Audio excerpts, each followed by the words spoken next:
The cold porcelain of the teacup felt like a fragment of ice against my palm as I watched the two people I loved most in the world prepare to dismantle my life with the casual efficiency of tax auditors. It was a Tuesday evening in late October, the kind of evening where the wind off the Blue Ridge Mountains rattled the window panes of the Blackwood estate like a restless spirit seeking entry. My daughter-in-law Serafina sat across from me with her spine perfectly straight, her eyes a shade of slate grey that matched the stormy sky outside. Beside her sat Julian, my only son, the boy whose every fever I had nursed and whose every victory I had championed for 35 years. He refused to meet my gaze, choosing instead to study a microscopic scratch on the mahogany table that had been in my family for 3 generations. Serafina leaned forward, her voice dropping to a tone of rehearsed empathy that didn't quite reach her cold expression, and told me that the time had come for me to find a small apartment to rent. She spoke of stairs being hard on elderly knees and the burden of maintaining such a vast property, but the subtext was as sharp as a guillotine. They wanted me gone, so they could claim the sanctuary I had built before I was even cold in the ground. I did not scream, nor did I let the trembling in my soul reach my hands. I simply looked at Julian and asked him if this was truly what he wanted. When he finally looked up, his eyes were clouded with a mixture of guilt and a terrifyingly weak resolve, and he gave a single, slow nod of agreement. He told me it was for the best that I deserved a simpler life without the responsibilities of a grand estate. I smiled then, a quiet and enigmatic expression that seemed to flicker like a dying candle in the cavernous dining room. I told them I understood perfectly, and that I would begin making my arrangements in the morning. They didn't know that every stone of this house, every floorboard that groaned under their weight, and the very ground that held the roots of my husband's prized rose garden, belonged solely to me. They were already spending an inheritance that had not yet been signed away, oblivious to the fact that they were merely guests who had outstayed their welcome. The Blackwood estate was more than a structure of brick and mortar. It was the physical manifestation of 40 years of labour, love, and loss. I had arrived here as a young bride, moved by the romantic charm of the Victorian architecture and the sprawling acres of oak and pine. My husband Elias had been a man of vision and quiet strength. Together, we had restored the crown moulding, polished the brass fixtures until they gleamed like gold, and raised Julian within these walls. Every room was a chapter of our history. The library still smelled of Elias's pipe tobacco and the leather-bound books he cherished. The kitchen was a gallery of memories where Julian had taken his first steps and where we had hosted decades of Thanksgiving dinners. When Serafina entered the picture 4 years ago, I had welcomed her with the desperate hope of an aging woman wanting to see her family grow. They were struggling with the rising costs of living in the city, and I had offered them the West Wing, without hesitation, telling them to stay as long as they needed to find their footing. The first 6 months had been a masquerade of domestic harmony. Serafina was charming, helpful, and seemingly appreciative of the history that permeated the house. We spent mornings in the garden, and she would listen with rapt attention as I told her about the different species of perennials Elias had planted. But the mask began to slip in small, almost imperceptible increments. It started with the kitchen.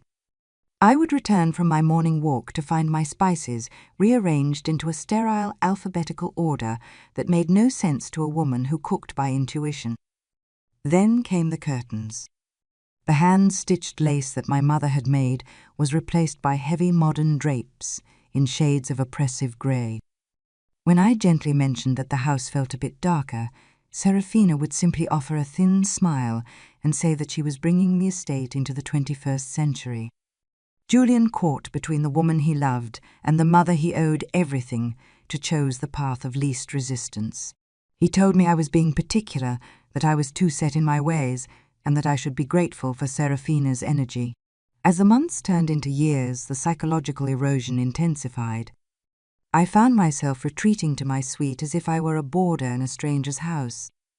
I stopped playing the piano in the parlour, because Serafina complained that the sound distracted her from her remote marketing work.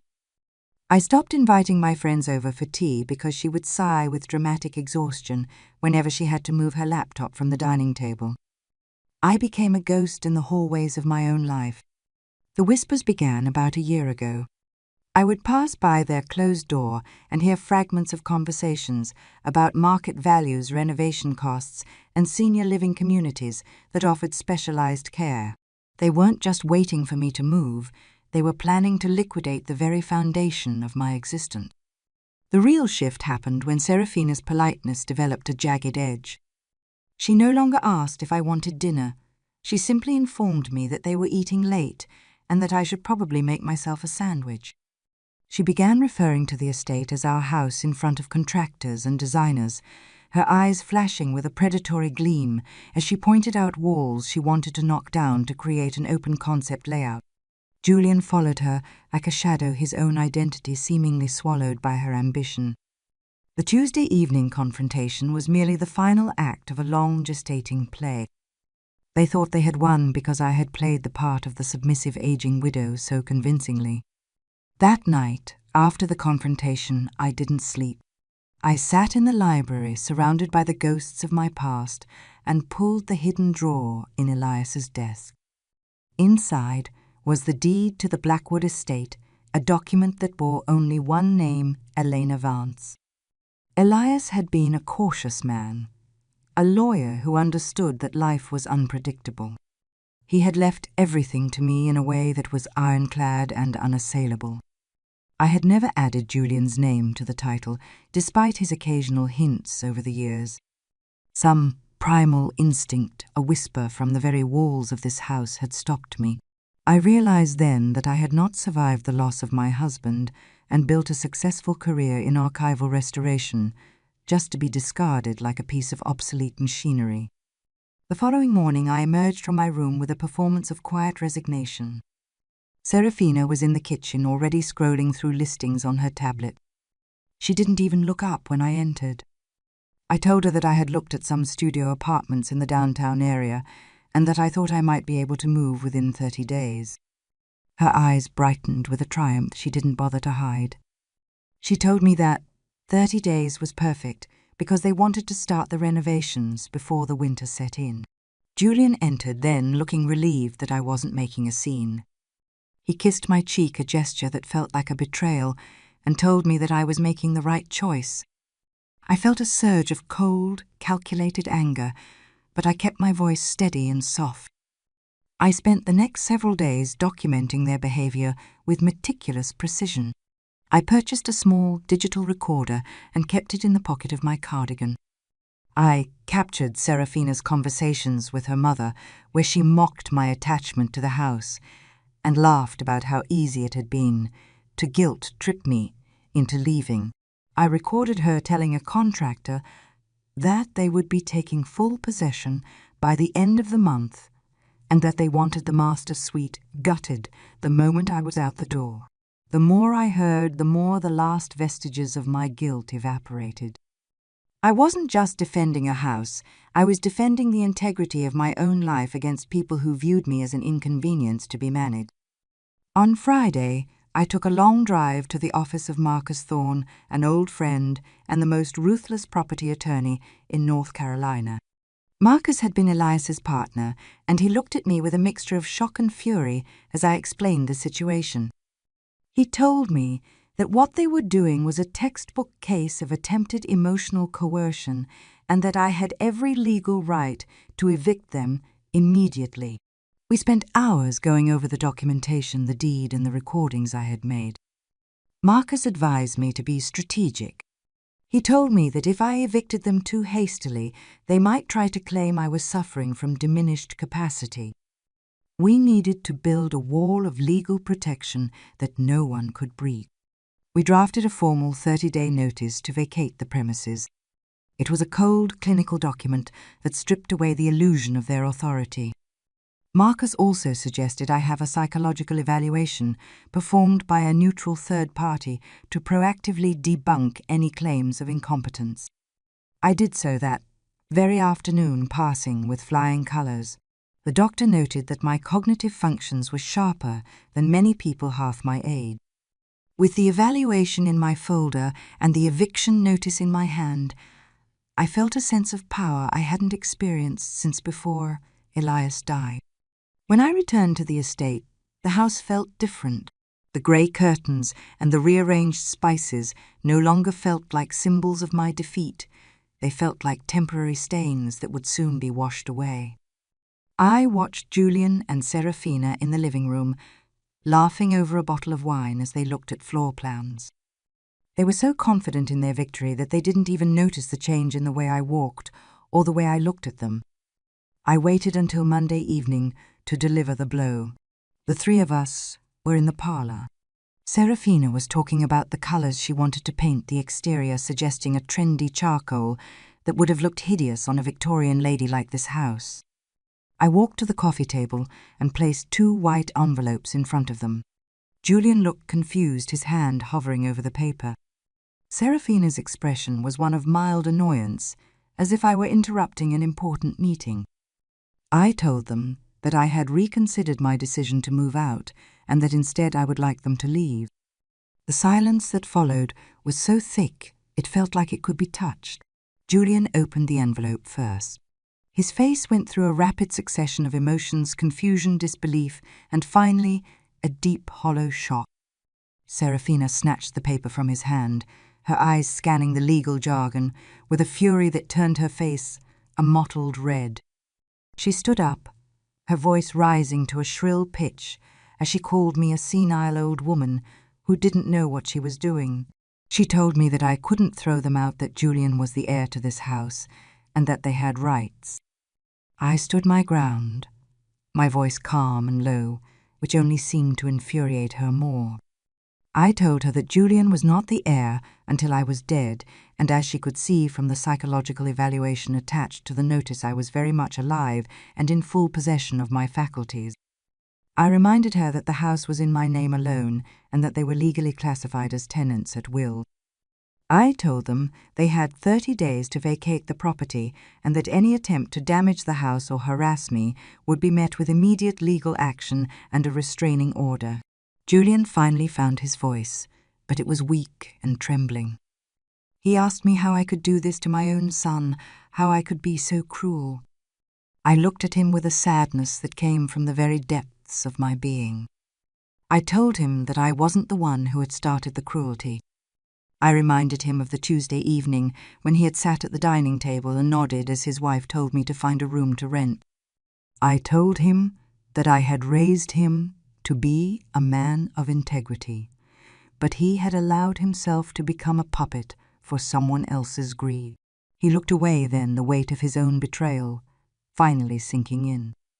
The next 2 weeks were a descent into a special kind of hell. Serafina transitioned from rage to a desperate, clawing manipulation. She left notes on my door about how they were planning to start a family and how I was robbing my future grandchildren of a home. She cornered me in the hallway to apologize, her voice dripping with a false sincerity that made my skin crawl. When I didn't budge, the rage returned. She began a campaign of petty destruction. I found my favorite porcelain vase shattered on the floor of the sunroom, an accident she claimed. She left the faucets running in the guest bathroom to drive up the water bill. She played loud, discordant music at 3 a.m. I documented every single incident. I had security cameras installed in the common areas, a move that sent Serafina into a literal screaming fit about her privacy. I told her that if she didn't like the cameras, she was welcome to move out earlier. Marcus Thorne sent a stern letter to their legal representative, warning them that any further harassment would result in a lawsuit for elder abuse. That seemed to quiet them down, but the atmosphere in the house was thick with a palpable, poisonous hatred. One night, Julian came to my room alone. He looked like a ghost of the man he had once been. He sat on the edge of my bed and cried, telling me that he was caught in the middle and that he didn't know what to do. He told me that Serafina was threatening to leave him if he didn't find a way to keep the house. I looked at my son and saw the weakness, I had perhaps contributed to by sheltering him for too long. I told him that if his wife's love was contingent on him stealing his mother's home, then she didn't love him at all. I told him that he had to choose between a life of integrity or a life of being a footnote in Serafina's ambitions. He left my room without a word, and for the first time in my life, I didn't go after him to comfort him. On the 25th day, the real explosion occurred. Serafina had been on the phone with her mother, and I could hear her through the vents, her voice a screech of pure vitriol. She was talking about how she was going to call the authorities and claim that I had threatened her with a knife. My heart hammered against my ribs, but I remained calm. I went to the living room where she was standing and told her that I had heard every word of her conversation and that it had been recorded on the house security system. I told her that if she made a false police report, I would prosecute her to the fullest extent of the law. She lunged toward me then, her eyes wide with a terrifying insanity. Julian grabbed her just in time, pulling her back as she shrieked insults that I won't repeat. He looked at me with a profound soul, deep exhaustion, and told me that they would be out by the morning. He finally saw her for what she was, a predator whose mask had been torn away to reveal a hollow, desperate greed. They spent the entire night packing the sound of slamming drawers and dragging boxes, echoing through the house like the dying breaths of a monster. In the morning, the driveway was filled with their things. They didn't have a plan, and they didn't have a place to go, but that was no longer my concern. Serafina stood by the car, her face a mask of cold fury.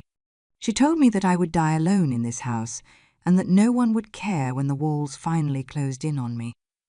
I looked at her and felt nothing but a profound sense of pity. I told her that I would rather be alone with my dignity than in the company of someone who viewed people as stepping stones. Julian was the last to leave. He stood at the door, his hand on the frame, as if he couldn't quite bring himself to let go. He apologized again, his voice a whisper.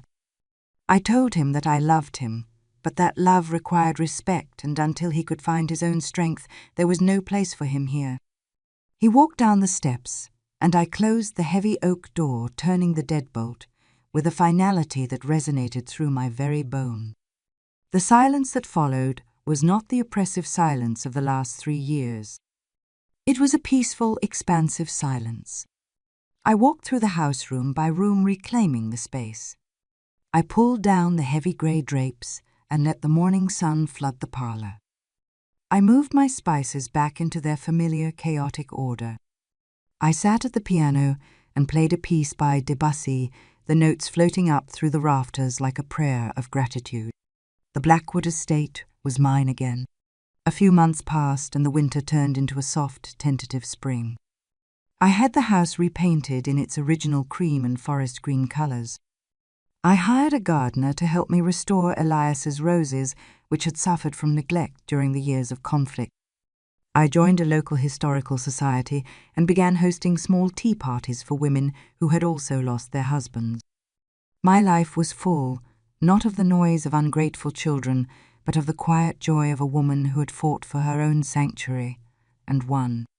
Julian contacted me occasionally. He was living in a small apartment and was going through a divorce.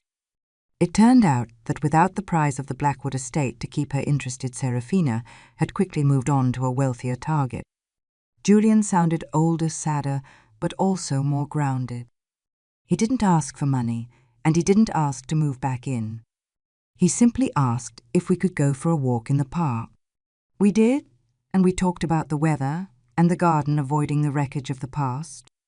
It was a start, a fragile thread of a relationship that might one day grow into something stronger. But it was a relationship built on the truth, not on a lie of omission. I realized then that the house had taught me the most important lesson of my life. We are told that family is everything, that we must sacrifice ourselves on the altar of our children's happiness. But the truth is more complex. Family is built on a foundation of mutual respect and boundaries. When those boundaries are crossed, when the people we love begin to view us as obstacles rather than individuals, the most loving thing we can do is to stand our ground. By defending my home, I had not only saved my sanctuary, I had saved my son from becoming a man who could sleep soundly while his mother was cast out. The Blackwood estate stands today as a beacon of strength in the heart of the Blue Ridge Mountains. People pass by and admire the Victorian lace on the porch and the vibrant colours of the rose garden. They don't know the battle that was fought within these walls, or the woman who had to harden her heart to save her soul. But the house knows. It hums with the memory of 40 years of life, and it stands tall a witness to the fact that it is never too late to reclaim your power. What would you have done if the people you trusted most tried to take the ground from under your feet? Would you have let the guilt of a mother's love blind you to the reality of their greed, or would you have fought for the right to grow old with dignity we teach people how to treat us, and sometimes that lesson requires a sharp, painful boundary. My home is my sanctuary once again, and in the quiet of the evening, as the sun sets behind the mountains, I know that I made the right choice. I am not alone. I am surrounded by the memories of a life lived with integrity, and that is more than enough. The lessons we learn in the sunset of our lives are often the hardest, but they are also the most profound. I learned that my value is not defined by my utility to others, but by my own sense of self-worth. I learned that the walls of a house are only as strong as the spirit of the person who lives within them. And most importantly, I learned that true peace comes not from the absence of conflict, but from the courage to face it and the wisdom to survive it. The house on Willow Creek Lane is silent tonight, but it is a silence full of life, full of history, and full of the unwavering strength of a woman who refused to be forgotten. I look back at the Tuesday evening when it all began, and I no longer feel the coldness of the teacup or the sting of the betrayal. I feel the warmth of the sun on my face in the garden and the solid weight of the deed in my hand. I am Elena Vance, the mistress of the Blackwood estate, and I am exactly where I am supposed to be. To anyone listening to my story, I hope you find the strength to protect your own sanctuary, whatever that may be. Do not let the shadows of others dim the light of your own life. Stand firm, set your boundaries, and remember that your dignity is a treasure that no one has the right to take from you. As the years continue to pass, the house remains my constant companion. Julian and I have found a rhythm that works for us, a careful dance of reconnection that respects the space I have claimed. He has become a man I can be proud of again, a man who understands the value of a home and the importance of the woman who built it. Serafina is a fading memory, a cautionary tale of what happens when greed and ambition are left unchecked. The Blackwood estate continues to bloom a testament to the enduring power of the human spirit and the sacredness of the place we call home. There is a certain beauty in the quiet moments of the evening when the house settles into itself and the wind whispers through the oak. In those moments I feel the presence of Elias not as a ghost, but as a guiding force that reminds me of the love we shared and the legacy we built. I am at peace with my choices, at peace with my past, and at peace with the future that awaits me within these walls. My house is mine, my life is mine, and the victory I have won is not just for myself, but for every woman who has ever been told that her time has passed. My time is now, and it is more beautiful than I ever imagined it could be. The legacy of a home is not just in its architecture or its history, it is in the strength of the people who inhabit it. The Blackwood estate is a living entity, a participant in the drama of our lives, and it has stood the test of time and betrayal. It is a place of refuge, a place of growth, and a place of unwavering truth. As I look out over the mountains, I am struck by the realization that our lives are like the seasons, always changing, always evolving, but always anchored by the roots we have planted. My roots are deep, my spirit is strong, and my home is finally truly at rest. I hope my story serves as a reminder that we are the masters of our own destiny. No matter how old we are or how many obstacles we face, we have the power to define our own lives and to protect the things that matter most. Do not be afraid to stand up for yourself, to set firm boundaries, and to fight for the dignity you deserve. Your home is your sanctuary, your heart is your guide, and your life is a gift that is yours alone to cherish. Thank you for listening to my journey, and may you find the strength to reclaim your own story. The final lesson of the Blackwood Estate is one of resilience. It is the understanding that we can be broken and still remain whole, that we can be betrayed and still find the capacity for forgiveness, and that we can be alone without ever being lonely. My house is full of the echoes of the past, but it is also full of the promise of the future. I am a woman of history, a woman of strength, and a woman who knows the true meaning of home. And in the end, that is all that matters. The twilight descends upon the mountains, painting the sky in shades of violet and gold. I turn away from the window and walk through the quiet hallways, the floorboards offering a familiar, comforting greeting. I stop at the portrait of Elias in the library and offer a quiet smile, a silent acknowledgement of the path I have traveled. I go to the kitchen and prepare a simple meal, the aromas of herbs and garlic, filling the air with a sense of domestic bliss. I am Elena Vance, and I am home. The story of the Blackwood Estate is a story of a woman who refused to be a victim, who chose instead to be the architect of her own survival.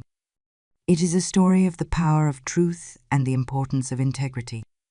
It is a story that I will carry with me for the rest of my days, a story of a house that became a sanctuary and a woman who became a legend in her own life.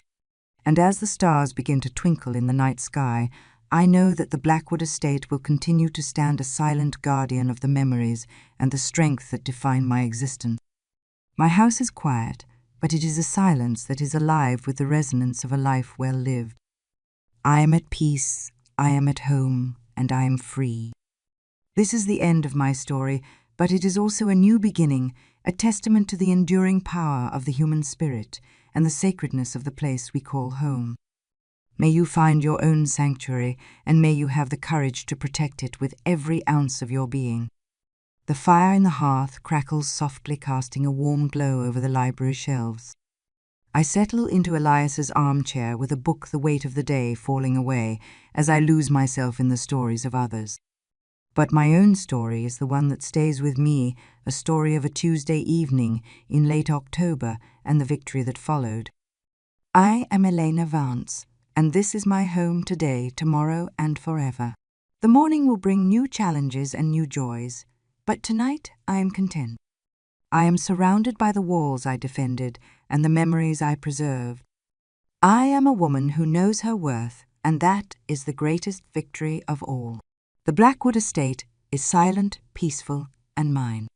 And in the end, that is the most beautiful story of all. I hope you have found something in my words that resonates with your own life. Perhaps it is a reminder to set a boundary you have been avoiding, or a spark of courage to stand up for your own dignity. Whatever it may be, know that you are not alone in your struggle. We are all architects of our own lives, and we all have the power to protect our own sanctuaries. Trust in yourself, believe in your worth, and never be afraid to reclaim the ground that is rightfully yours. The night is deep now, and the world outside is still. I close my book and prepare for sleep, my heart full of the quiet strength that comes from knowing I am exactly where I belong.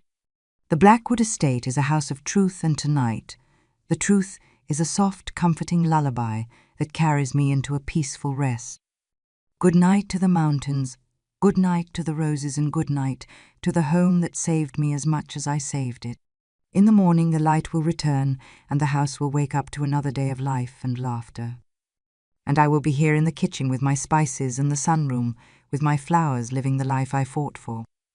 I am Elena Vance, and I am finally, truly home. The journey was long and the battle was hard, but the destination is more than worth it. My home is my sanctuary, and I will protect it with everything I am.